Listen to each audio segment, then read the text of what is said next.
Assalamualaikum warahmatullahi wabarakatuh. Hai semua, bertemu lagi kita dalam sesi PDPR 2021 bersama Cikgu Intan. Baiklah, hari ini apa yang Cikgu Intan nak ajar ya? Hari ini Cikgu Intan nak ajar tajuk dalam unit 3 iaitu mikroorganisma. Kita nak berkenalan dengan kehidupan seni. Jom kita teruskan. Melalui sesi pembelajaran di rumah hari ini, kamu semua akan dapat mengenal pasti jenis mikroorganisma melalui pemerhatian pelbagai media. Sebelum kita teruskan pelajaran kita pada hari ini, cikgu nak tunjukkan kamu satu video yang sangat menarik. Nak tengok tak? Okey, jom kita tonton sama-sama. Hai semua. Baiklah, hari ini Cikgu Intan nak tunjukkan demonstrasi untuk melihat kesan yes dan do sebagaimana dalam konteks kamu muka surat 21. Okay, kita nak lihat apa yang yes boleh lakukan dan tak perlu. So, jom kita buat sama-sama. Baiklah, kita ada 250 gram tepung gandum. Okay, kemudian kita ada 2 sudu besar gula pasir. Kita ada sedikit garam. Dan kita ada air suam. Okay, air suam. Dan yang paling penting di sini ialah yeast. Okay, kita ada sepaket yeast. Okey, caranya senang sahaja. Kita ada masukkan semua ke dalam satu mangkuk besar. Okey. Kita masukkan gula. Okey, masukkan yeast. Kemudian kita masukkan sedikit. Baik, seterusnya kita masukkan air suam kita tadi.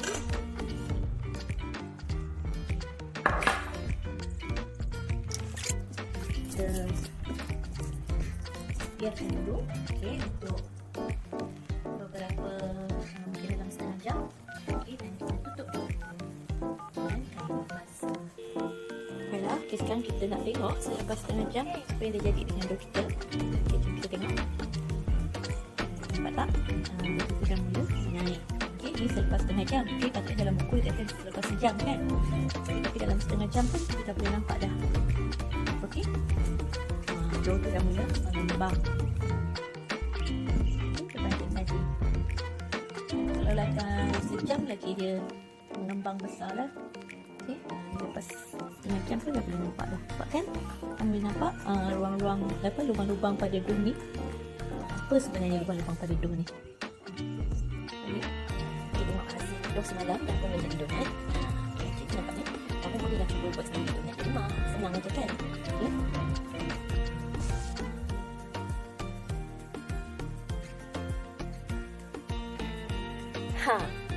Macam mana? Senang tak nak buat donat? Baiklah anak-anak tahun 6. Selepas kamu menonton video tadi, apakah yang dapat kamu perhatikan selepas setengah jam? Ya, kita dapat melihat dough kelihatan mengembang selepas setengah jam. Bagaimanakah agaknya adunan dough tersebut boleh mengembang? Berdasarkan video tadi, dapatkah kamu memberi jawapannya?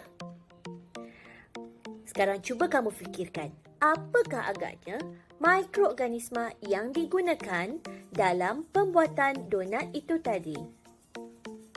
Adakah mikroorganisma itu memberi faedah kepada kita? Semua ini akan kamu pelajari dalam tajuk ini. Okey, jom kita mula belajar. Baiklah, anak-anak tahu tak apakah itu mikroorganisma?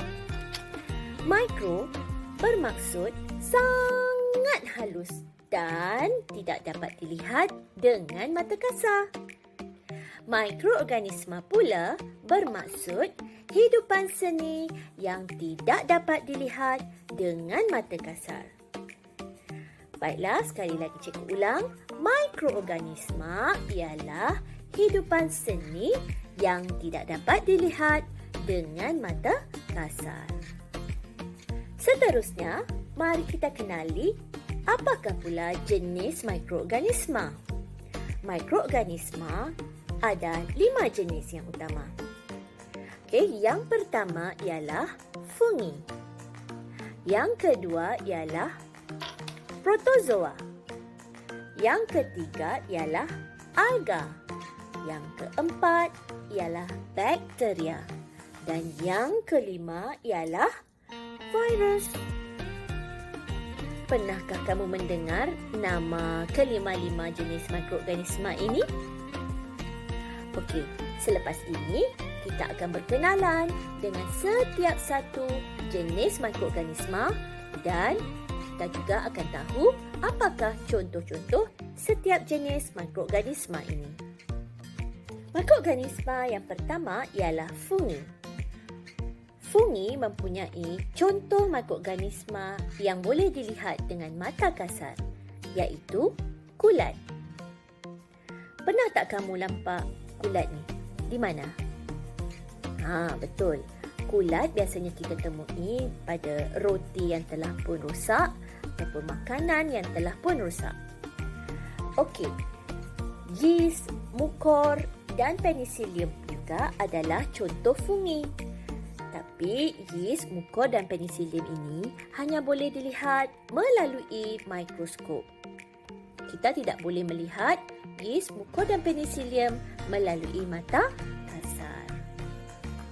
Seterusnya ialah protozoa. Protozoa ialah contoh mikroorganisma yang hidup di habitat yang berair seperti kolam, tasik dan sungai. Amoeba dan paramecium adalah contoh protozoa ini. Kita tidak boleh melihat protozoa ini dengan mata kasar. Ianya hanya boleh dilihat melalui mikroskop. Okey, kamu boleh melihat contoh amoeba dan paramecium ini melalui gambar yang cikgu sediakan dalam slide ini. Okey, mari kita berkenalan pula dengan mikroorganisma yang seterusnya iaitu alga. Alga adalah hidupan seni yang mempunyai sifat seperti tumbuhan. Alga boleh membuat makanannya sendiri melalui proses fotosintesis. Masih ingat lagi tak apa itu proses fotosintesis? Contoh bagi alga ialah Spirogyra dan phytoplankton. Alga ini juga adalah mikroorganisma yang hidup di dalam air. Seterusnya ialah bakteria. Apa yang kamu dapat bayangkan bila cikgu menyebut bakteria ya? Tentu kamu dapat membayangkan penyakit yang disebabkan oleh bakteria. Tapi kamu harus ingat, terdapat bakteria yang baik dan juga bakteria yang jahat. Bakteria wujud dalam pelbagai bentuk, saiz dan warna. Bakteria juga boleh terdapat dalam pelbagai persekitaran. Jom kita kenali apakah contoh-contoh bakteria ini.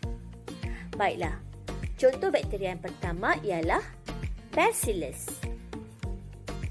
Okey, seterusnya Salmonella, Streptococcus dan Escherichia coli atau kita biasa sebut dengan nama E. coli.